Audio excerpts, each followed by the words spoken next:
She posted, "Some men can't handle a woman with a past." After I found out about her escort service profile, I replied, "Or a present." Then I sent the active listing to her corporate HR department. I, 36 male, am a cybersecurity analyst. My entire world revolves around data, patterns, and firewalls. I find vulnerabilities, assess threats, and neutralize them. It's a very black and white job. A system is either secure or it's compromised. There is very little room for gray. My girlfriend of 2 years, Serafina, 33, lived in the gray. She was a senior director at Viridian Strategy Group, a massive consulting firm. Her job was all about nuance, perception, and managing client relationships. She was charismatic, ambitious, and impeccably polished. We had a great life, or so I thought. We lived in a beautiful high-rise apartment. The lease is in my name, a detail I was always thankful for. We traveled. We were talking about the future. She was the perfect partner, presenting a perfect image to the world. The vulnerability scan, as it were, happened by accident. I was testing a new web crawling script I'd written for a personal project, designed to identify and flag unsecured image hosting on certain types of websites. It was just a technical exercise. I set the parameters and let it run. A few hours later, I was checking the logs. The script had flagged a site called Elysian Companions. The name was pretentious, the design glossy and discreet. It was clearly a high-end escort site. My script had pulled a cached image of a woman in a black evening gown, laughing on a balcony, a glass of champagne in her hand. It was Serafina. My heart didn't drop. It just stopped. All the air left the room. It had to be a mistake. An old photo, stolen and repurposed. But the resolution was too high. It was from a professional shoot I'd never seen. I navigated to the profile page. The name was Sarah.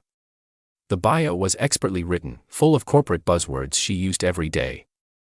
It described her as an articulate and sophisticated companion for the discerning gentleman, someone who could navigate a boardroom as easily as a black tie gala. It listed her rates. They were astronomical. The CEO weekend experience was priced at $15,000. My analytical brain took over. I suppressed the emotional shock and began gathering data. I took time-stamped screenshots of everything. The bio, the photo gallery, the rate sheet, and then I saw the reviews. They were over a dozen, all glowing, and they were recent. One from a user named Financebro82 was posted last week. It said, "Sarah is the total package. Intelligent, stunning, and utterly discreet. Made my business trip something special. We'll be booking again." Last week, Serafina had been on a women's wellness retreat in the wine country. A trip she said was to decompress and realign her chakras. The system wasn't just compromised. It was a complete security breach. The firewall was down, and an active threat was living inside my own network, and I had to decide how to neutralize it. Update 1. The confrontation wasn't a match. It was a debriefing. I waited for a quiet Tuesday night. I sat her down on our expensive gray couch and placed my tablet on the coffee table in front of her. The screen was open to her Sarah profile. I said nothing. I just waited. She looked at the screen, and for a split second, I saw pure, cold panic in her eyes. It was a micro-expression, gone in an instant.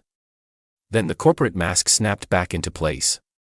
She actually let out a little, dismissive laugh. "Serafina. Oh God, you found that. How embarrassing, me."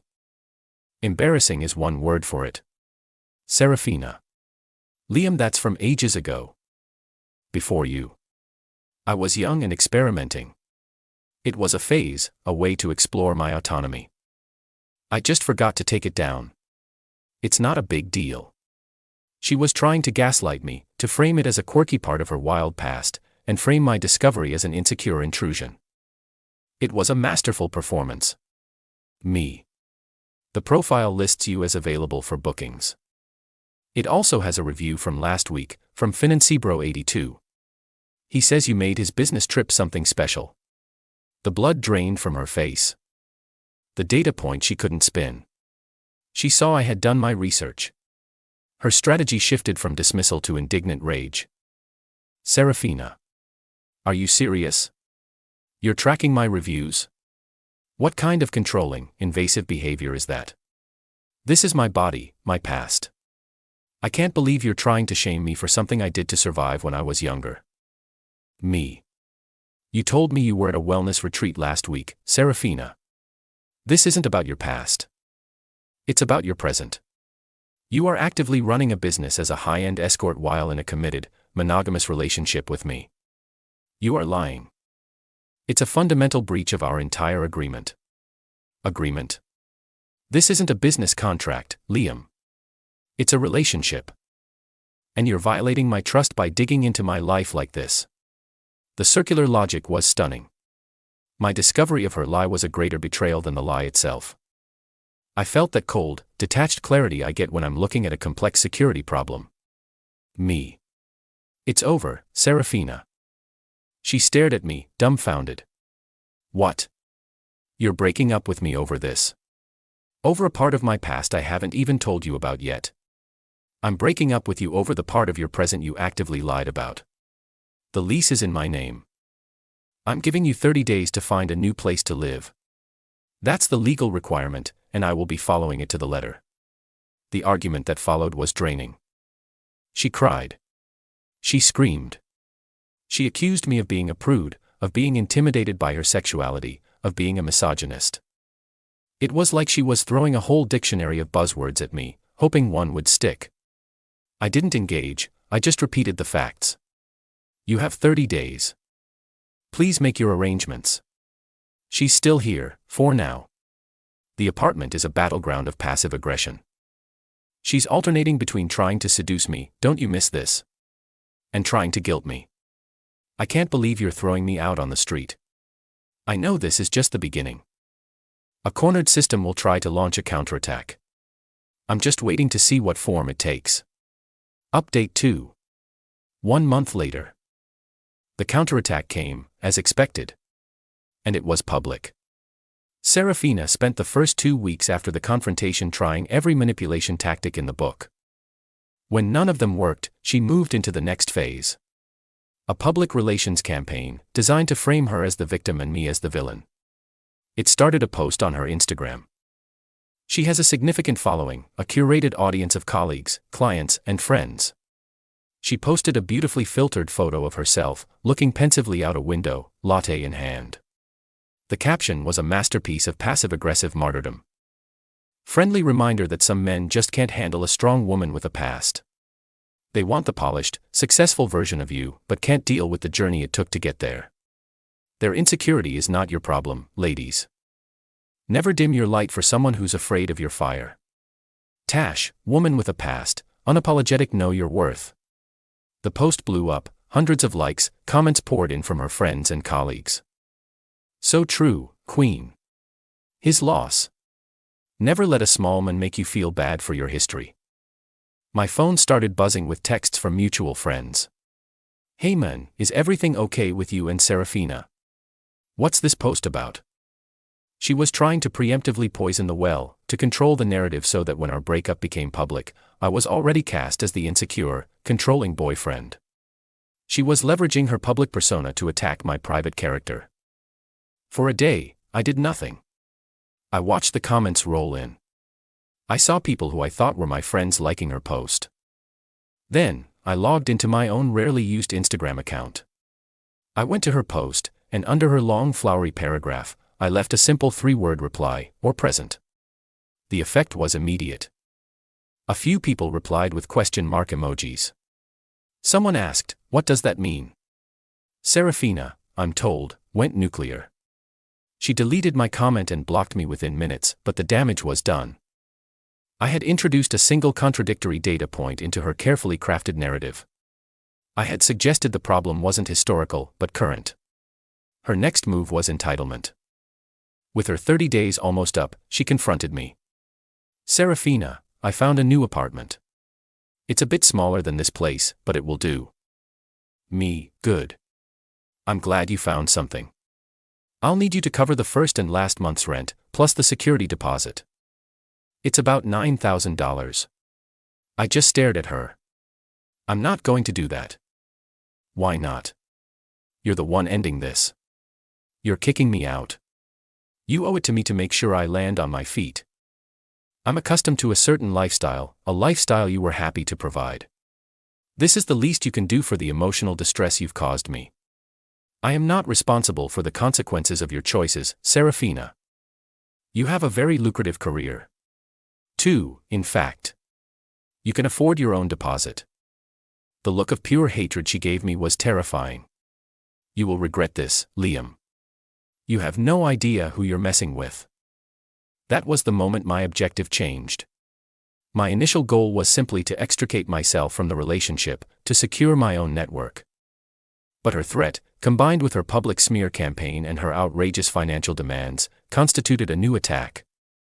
And a new attack requires a new defense. A proactive one. Final update. 5 months later, it's over. The threat has been neutralized. After her final threat, I spent a weekend thinking, not emotionally, but strategically. What was her biggest vulnerability?